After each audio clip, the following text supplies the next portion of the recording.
Revenue ദിനാഘോഷങ്ങളുടെ ഉദ്ഘാടനവും revenue award വിതരണവുമാണ് ഇന്നിവിടെ നടക്കുന്നത്. റവന്യൂ ജീവനക്കാരുടെ സേവന തൽപരതയെ പ്രോത്സാഹിപ്പിക്കുക എന്ന ലക്ഷ്യത്തോടെ വകുപ്പിലെ മികച്ച ജീവനക്കാർക്ക് നൽകുന്നതാണ് റവന്യൂ അവാർഡ്. അവാർഡിന് അർഹരായ എല്ലാവരെയും ആദ്യമായും അഭിനന്ദിക്കട്ടെ.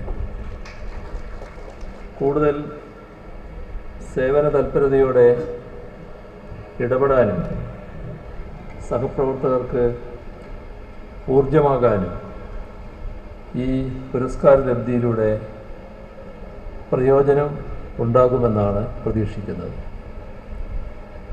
1886 ഫെബ്രുവരി 24 അന്നത്തെ തിരുവിതാംകൂർ രാജാവായിരുന്ന ശ്രീമൂലം തിരുനാൾ രാമവർമ്മ പുറപ്പെടുവിച്ച ട്രാവൻകൂർ സെറ്റിൽമെൻറ്റ് വിളംബരത്തിൻ്റെ ഓർമ്മയ്ക്കാണ് റവന്യൂ ദിനാഘോഷം സംഘടിപ്പിക്കപ്പെടുന്നത്. ആ വിളംബരത്തിന് ശേഷമുള്ള ഈ കാലയളവിൽ ഭരണ സംവിധാനങ്ങൾക്കും റവന്യൂ വകുപ്പിനും വലിയ തോതിലുള്ള മാറ്റം സംഭവിച്ചിട്ടുണ്ട്. ഏറ്റവും പ്രധാന മാറ്റം അന്ന് രാജവാഴ്ചയായിരുന്നു, ഇന്ന് ജനാധിപത്യമാണ്.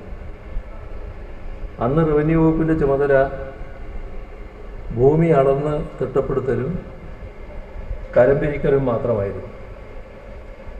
ഇന്ന് വികസനക്ഷേമ പ്രവർത്തനങ്ങൾ നടത്തുന്നതിലും സേവനങ്ങൾ പ്രദാനം ചെയ്യുന്നതിലുമെല്ലാം പ്രധാന പങ്ക് വഹിക്കുന്ന ഒന്നായി റവന്യൂ വകുപ്പ് മാറിയിട്ടുണ്ട്.